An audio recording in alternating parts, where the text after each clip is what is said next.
3 nations africaines viennent de créer leur propre banque. Pas de demande à l'IMF, ni à la France, ni à personne. Aucun financement extérieur, aucune approbation. Juste le silence et une nouvelle arme financière audacieuse. Mais que viennent-elles de bâtir exactement? Et pourquoi l'Occident évite-t-il soigneusement le sujet? Quelque chose de monumental vient de se produire en Afrique de l'Ouest, dans une déclaration presque passée inaperçue.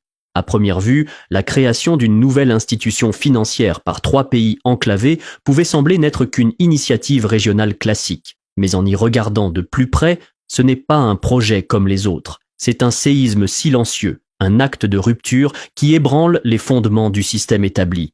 Le Burkina Faso, le Mali et le Niger, souvent réduits à des statistiques sur les coups d'État, les insurrections et la pauvreté, ont osé prendre un risque historique, fonder leur propre banque régionale. Son nom, la Banque confédérée pour l'investissement et le développement. Mais ne vous laissez pas tromper par la dénomination administrative, ce n'est pas une simple agence gouvernementale, c'est une révolte exprimée en monnaie, une banque avec un objectif unique, financer l'avenir sans ingérence, sans supervision et sans argent occidental. Elle démarre avec 500 milliards de francs CFA, soit entre 820 et 833 millions d'euros. Une somme considérable, surtout pour des États qu'on disait incapables de financer quoi que ce soit sans aide extérieure. Désormais, l'argent ne vient plus de Bruxelles, ni de Washington, ni de Paris. Il provient de leurs propres économies, de leurs propres réserves, de leurs propres réseaux. C'est une monnaie africaine pour un développement africain. Mais ce n'est pas seulement l'existence de cette banque qui dérange, c'est la cause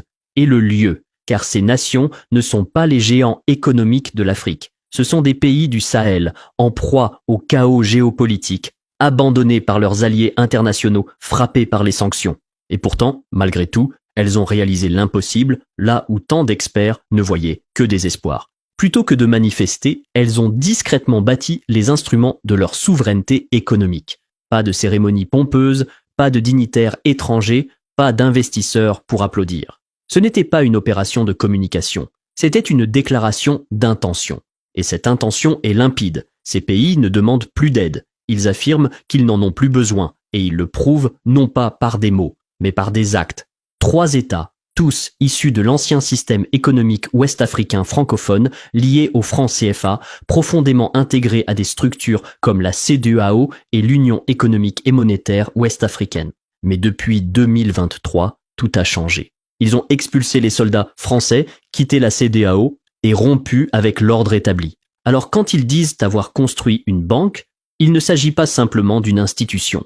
C'est le point final de leur stratégie de sortie. Une ligne de non-retour. Et c'est là que le récit devient dérangeant, pas pour eux, mais pour tous ceux qui les observent, car ce n'est pas une réaction désespérée, c'est une escalade calculée. Face à la pression économique, à l'exclusion politique, aux sanctions, ces nations ont pris une décision rare en politique internationale. Elles ont cessé de réagir et ont commencé à construire. Pas de cris diplomatiques, pas de menaces. Elles ont préféré créer quelque chose de concret, quelque chose qui accroît leur indépendance, réduit leur vulnérabilité et rend toute manipulation extérieure plus difficile. Et pour bien comprendre l'ampleur de ce qui est en train de se jouer, il faut regarder ce que cette banque remplace. Depuis des décennies, le développement de la région était façonné par des projets financés par des bailleurs, des ONG, des entrepreneurs étrangers ou des institutions comme la Banque mondiale et la Banque africaine de développement. Mais ces collaborations exigeaient presque toujours des contreparties. Abandonner une part de souveraineté, modifier les lois, se soumettre aux exigences de ceux qui détenaient les fonds. La Banque confédérée inverse totalement ce scénario. Elle rend le pouvoir de décision et le financement aux communautés locales. Et ce n'est pas un geste symbolique, c'est une machine conçue pour financer des projets réels, infrastructures, développement industriel, agriculture, tous des domaines que le FMI soutient souvent trop lentement et politise trop vite. Avec cette banque, plus besoin de prouver sa crédibilité financière à un économiste occidental qui n'a jamais mis les pieds dans un village sahélien. Plus besoin de satisfaire des objectifs de croissance définis dans des bureaux à l'étranger. La seule condition, que l'initiative bénéficie à la population locale, pas aux investisseurs internationaux. Et c'est là que le silence de l'Occident en dit long. Aucune couverture médiatique, aucune commission d'experts pour s'interroger sur la stabilité régionale. Aucune indignation officielle, comme si la seule réponse possible était d'ignorer que cela vient de se produire. Car reconnaître cette banque, c'est admettre quelque chose de bien plus dérangeant qu'une opération financière. C'est admettre que l'Afrique peut construire ses propres systèmes. C'est admettre que ces 3 nations issues de coups d'État peuvent planifier, coordonner et mener. Et c'est pour cette raison que la Banque confédérée entre en scène discrètement, mais avec défiance. Elle ne cherche pas les projecteurs. Elle cherche la pérennité. Et plus encore, l'expansion. Alors non, cette banque n'est pas, au sens occidental, une simple entité financière. C'est une machine à contre-récit. Elle réécrit le sens même du développement. Ses dirigeants ne cherchent plus à démontrer leur valeur aux investisseurs étrangers. Leur objectif est désormais clair, prouver leur utilité à leur propre peuple. Ils veulent bâtir des mécanismes pour vivre au quotidien sans avoir à mendier. Pas ajuster leur PIB pour séduire les agences de notation, mais ne vous y trompez pas. Ce n'était pas juste un agacement interne. Il y a eu un déclencheur. Lorsque la France a retiré ses troupes, imposé des sanctions et coupé les aides parce que ces pays refusaient de suivre les standards démocratiques exigés, quelque chose a changé. Ils ont soudainement compris que leur amitié avec l'Occident n'avait jamais été inconditionnelle, que l'aide cesse immédiatement dès qu'ils ne suivaient plus les règles. Et là, une question brutale s'est imposée. Étions-nous vraiment souverains s'ils peuvent en fait nous couper aussi facilement? C'est à ce moment-là que l'idée de cette banque est devenue une ligne rouge, un acte de rupture et non plus un simple projet. Mais cette fois, contrairement à tant d'autres promesses post-coloniales oubliées, celle-ci tient bon. Pourquoi ? Parce qu'elle ne repose pas sur une idéologie, mais sur des souvenirs, la mémoire de leur monnaie manipulée, de leurs économies pillées et de leur avenir vendu par des technocrates souriants.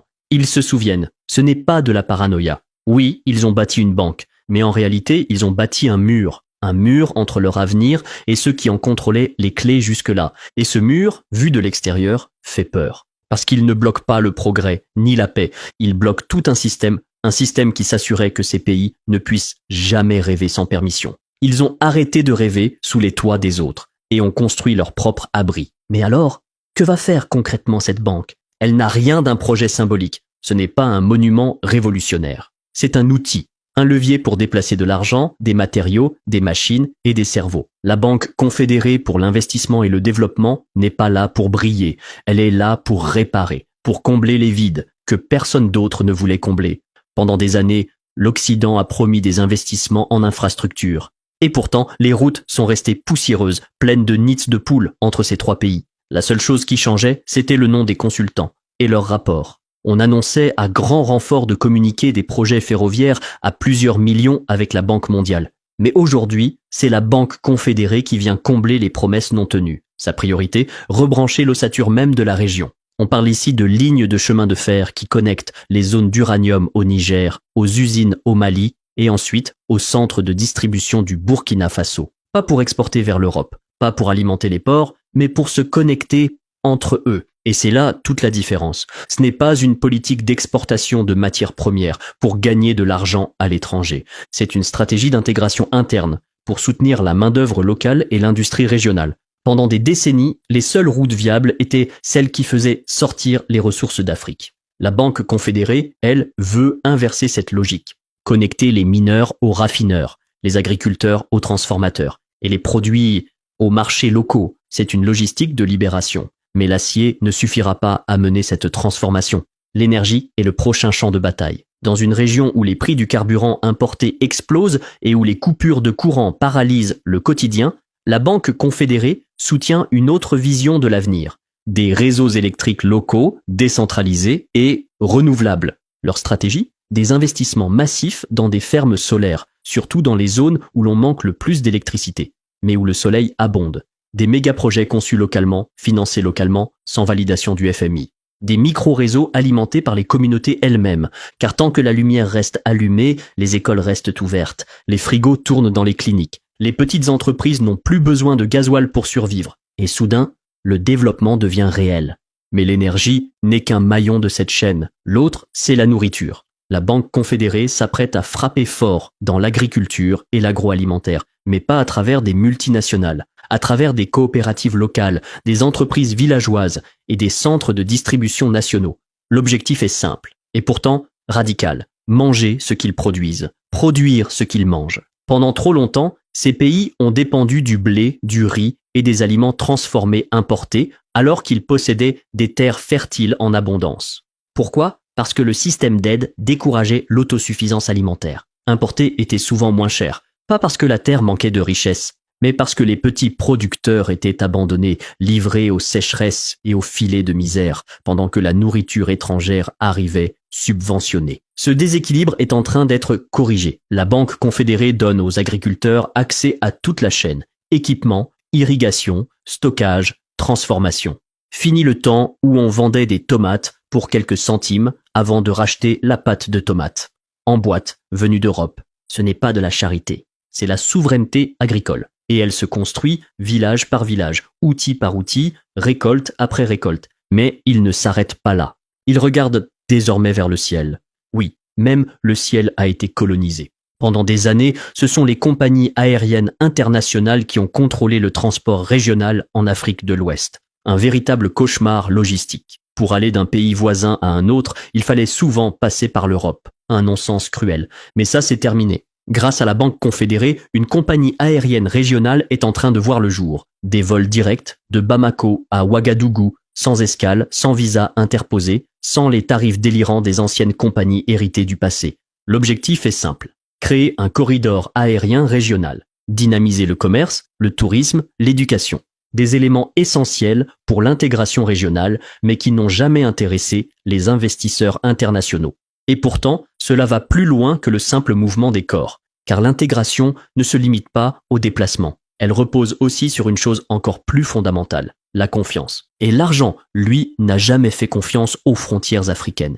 C'est pour cela que la banque construit des plateformes numériques et des systèmes de paiement interopérables. Des outils qui permettent aux citoyens et aux entreprises de recevoir, d'envoyer et de commercer entre pays sans avoir besoin de dollars ou d'euros. Terminer le système CFA soutenu par la France.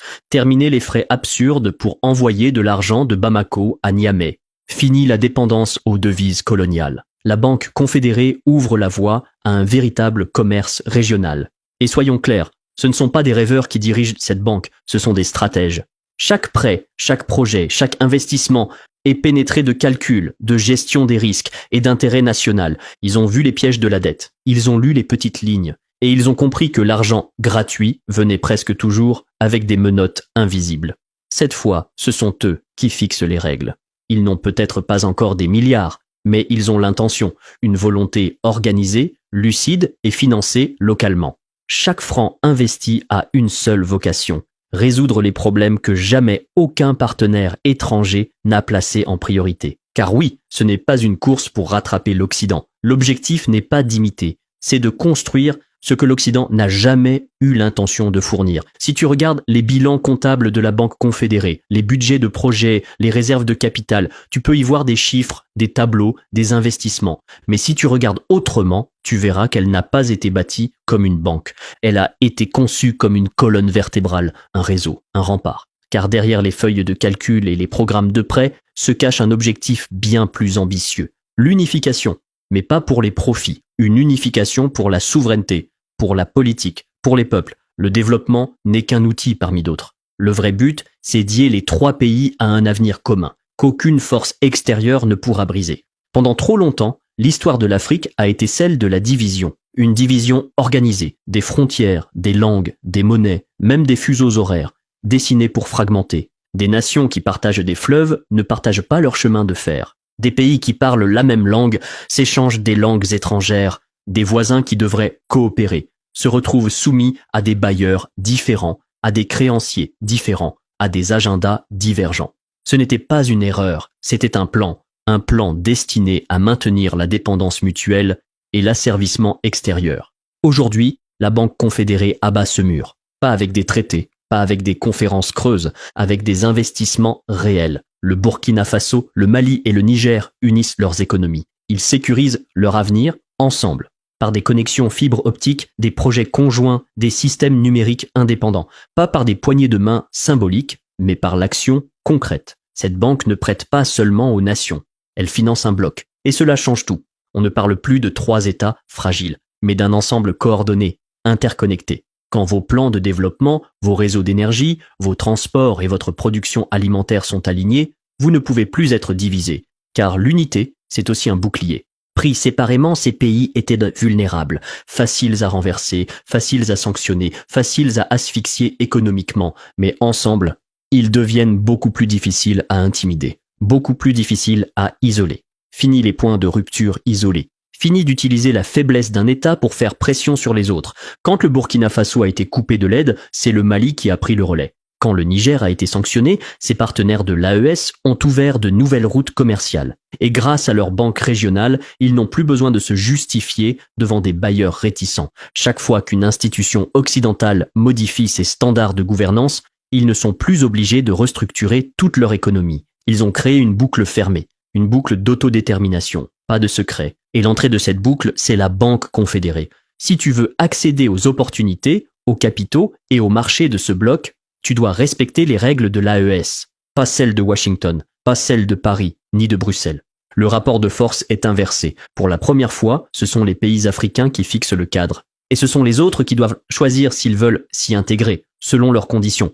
Ce n'est pas juste un changement de politique, c'est un changement de posture. La Banque confédérée n'est pas qu'un outil financier, c'est un instrument politique. Un outil pour imposer une réalité, pas pour y réagir.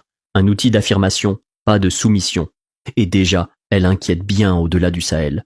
Que se passera-t-il quand la Guinée demandera à rejoindre l'AES, quand le Tchad sollicitera un financement auprès de la Banque confédérée, quand une petite alliance réussira ce que l'Union africaine n'a pas su accomplir depuis des décennies, ce ne sera plus un simple expériment local. Ce sera un prototype pour tout un continent. Et surtout, ça fonctionne. Alors, dis-moi, penses-tu qu'on puisse encore empêcher les pays africains d'atteindre leur pleine souveraineté ? Crois-tu encore qu'ils ont besoin d'aide ? Dis-le nous en commentaire. Ici, nous explorons l'histoire, la culture et la lutte continue pour la souveraineté du continent africain. Abonne-toi à la chaîne. En t'abonnant, tu ne fais pas que t'informer. Tu rejoins un mouvement déterminé à rendre à l'Afrique la place qui lui revient sur la scène mondiale. Active la cloche, ne rate aucun épisode. Ensemble, diffusons la connaissance, inspirons le changement. Merci d'avoir regardé.